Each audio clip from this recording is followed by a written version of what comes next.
को खुद भी परखें। 15 अगस्त और इंडिपेंडेंस डे की सभी को दिली मुबारकबाद। दोस्तों, 15 अगस्त और 26 जनवरी ये दोनों दिन नाकाबिल फरामोश हैं।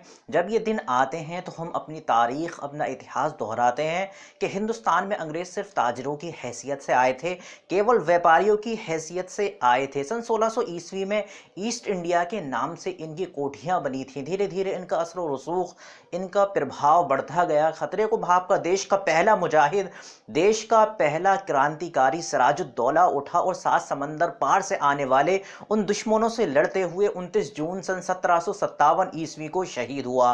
फिर मैसूर के शेर ने जन्म लिया, जिसे लोग टीपू सुल्तान के नाम से जानते हैं। ये शेर अपनों की गद्दारी की वजह से शहीद कर दिया गया। फिर मंगल पांडे ने अलम बगावत उठाया और सिर्फ 26 साल की उम्र में देश के इस जवान को फांसी दे दी गई। फिर शुरू हुआ इनकलाब जिंदाबाद का नारा, जहां एक तरफ महात्मा गांधी तो दूसरी तरफ मौलाना मोहम्मद अली जौहर थे, एक तरफ चंद्रशेखर आज़ाद तो दूसरी तरफ अबुल कलाम आज़ाद थे, एक तरफ भगत सिंह तो दूसरी तरफ मुफ्ती किफ़ायतुल्लाह काफ़ी थे, एक तरफ राम प्रसाद बिस्मिल तो दूसरी तरफ अशफाक उल्लाह खां थे। जहां राम प्रसाद बिस्मिल ने नारा दिया कि सरफरोशी की तमन्ना अब हमारे दिल में है, सरफरोशी की तमन्ना अब हमारे दिल में है, देखना है जोर कितना बाजुए कातिल में है। वहीं दूसरी तरफ अशफाक उल्लाह खान ने कहा है, बहार आई है सोरिश है जुनून फितना सामा की, बहार आई है सोरिश है जुनून फितना सामा की, इलाही खैर रखना तू मेरे जेबो गिरेबा की,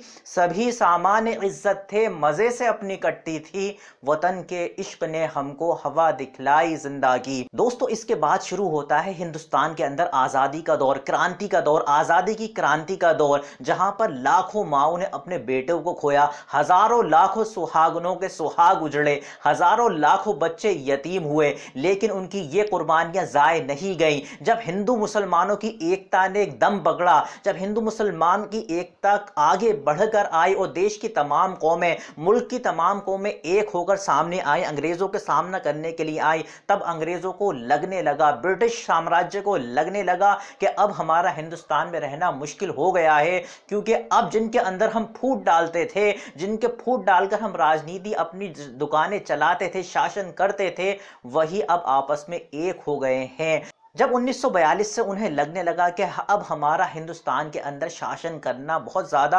मुश्किल हो गया है, तो उन्होंने अपनी दुकानें समेटना शुरू कर दी। लेकिन हमें बाकायदा तौर पर जो आज़ादी मिली वो 15 अगस्त 1947 को मिली। लेकिन ये आज़ादी हमें इतनी आसानी से नहीं मिली। हमें ये याद रखना चाहिए किस तरह हमारे देश के हज़ारों लाखों जवानों ने कुर्बानियाँ देकर हमें अंग्रेज़ों के कुशासन से आज़ादी दिलाकर हिंदुस्तान को आज़ाद कराया था। और आज हम आज़ाद हैं, हमारा मुल्क आज़ाद है, यहाँ की एक एक चीज़ आज़ाद है। और कुल जहां में हो रहा है सुरखरू मेरा वतन, कुल जहां में हो रहा है सुरखरू मेरा वतन, जन्नतुल फिरदौस सा है हू बहू मेरा वतन। गांधियों आज़ाद के इफ्कार का हासिल है ये, गांधियों आज़ाद के इफ्कार का हासिल है ये, चिश्तियों नानक की भी आरजू मेरा वतन।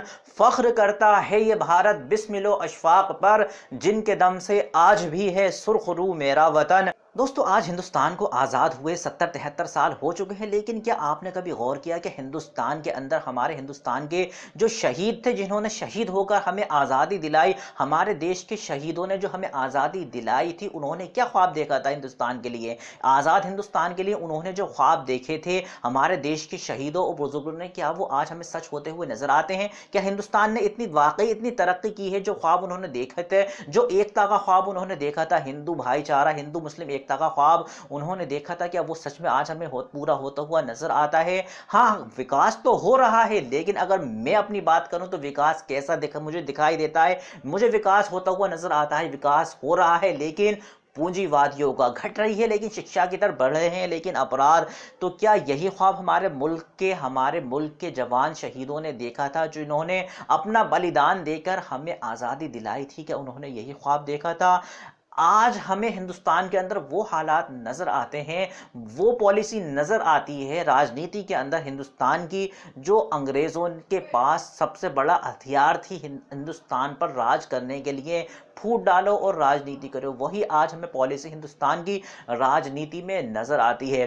दोस्तों, अगर हम बात करें हिंदुस्तान के हालात की, तो हाँ, विकास हुआ है, लेकिन जो ख्वाब हमारे देश के बुजुर्गों ने देखा था, शहीदों ने देखा था, जिन्होंने कुर्बानियां देकर हमारे देश को आज़ादी दिलाई थी, वो उतना विकास हमारे देश में अभी तक नहीं हुआ है। आज बेगुनाहों को जेलों के सलाखों के पीछे डाल दिया जाता है। उनका गुनाह कुछ नहीं होता, लेकिन बिना वजह उनको कसूरवार ठहराकर बेगुनाहों को एक खास कौम को टारगेट करके या किसी भी कौम को टारगेट करके उसको जेल में डाल दिया जाता है। उसके दिल से सिर्फ एक ही आवाज़ आती है कि हमें क्यों दोष देते हो गुलिस्तां की तबाही का, हमें क्यों दोष देते हो गुलिस्तां की तबाही का। चमन को लूटने वाला चमन का बागबान निकला। यही हालात हिंदुस्तान की आज़ादी से पहले हिंदुस्तान के थे कि चमन को लूटने वाले चमन के बागबान ही थे, और आज कुछ कुछ हालात हमें वैसे ही नजर आते हैं। मैं साफ तो बयान नहीं कर सकता, लेकिन हालात हमें आज बहुत ही, हिंदुस्तान के हालात बहुत ही बिगड़े हुए हमें नजर आते हैं। लेकिन जो एका और इत्तेफाक हमें हिंदुस्तान की आज़ादी दिलाने के टाइम पर ज़रूरी था हमारे लिए, आज उसी एका और इत्तेफाक की हमें ज़रूरत है। हिंदुस्तान के लिए एका और इत्तेफाक सबसे ज़्यादा अहम है। तरक्की के लिए किसी भी कौम, किसी भी वतन, किसी भी मुल्क की तरक्की के लिए एकता सबसे बड़ा हथियार होती है, लेकिन आज उसी एकता को तोड़ने की कोशिश की जाती है। दोस्तों, मैं अपने इस वीडियो के माध्यम से सिर्फ यही आपसे गुजारिश करना चाहूँगा कि हमें हिंदू मुस्लिम चाहे कोई सी भी कौम हो, कोई सा भी मजहब, कोई सा भी धर्म हो, हम सबको मिलजुल कर एका और इत्तेफाक बरकरार रखना चाहिए, मिलजुल कर हिंदुस्तान के अंदर रहना चाहिए, और अपने मुल्क, अपने देश की तरक्की के लिए हमसे जो बन सके वो मुमकिन से मुमकिन कदम, वो अच्छे से बेहतर कदम हमें उठाने चाहिए। फालतू की अफवाहों पर हमें यकीन नहीं करनी चाहिए। अगर कोई हमारा पड़ोसी है, चाहे वो हिंदू हो या मुसलमान हो, वो हमारा भाई है, किसी भी धर्म का हो वो हमारा भाई है। इस तरीके से हमें मिलजुल कर रहना चाहिए। और आखिर में मैं यही कहूँगा कि मुत्तहिद होकर मलिक अब आगे बढ़ाओ कारवां, मुत्तहिद होकर मलिक अब आगे बढ़ाओ कारवां, ताकि छा जाए जहां में चार सू मेरा वतन। व आखिर दावाना अनिल हम्दुलिल्लाहि रब्बिल आलमीन।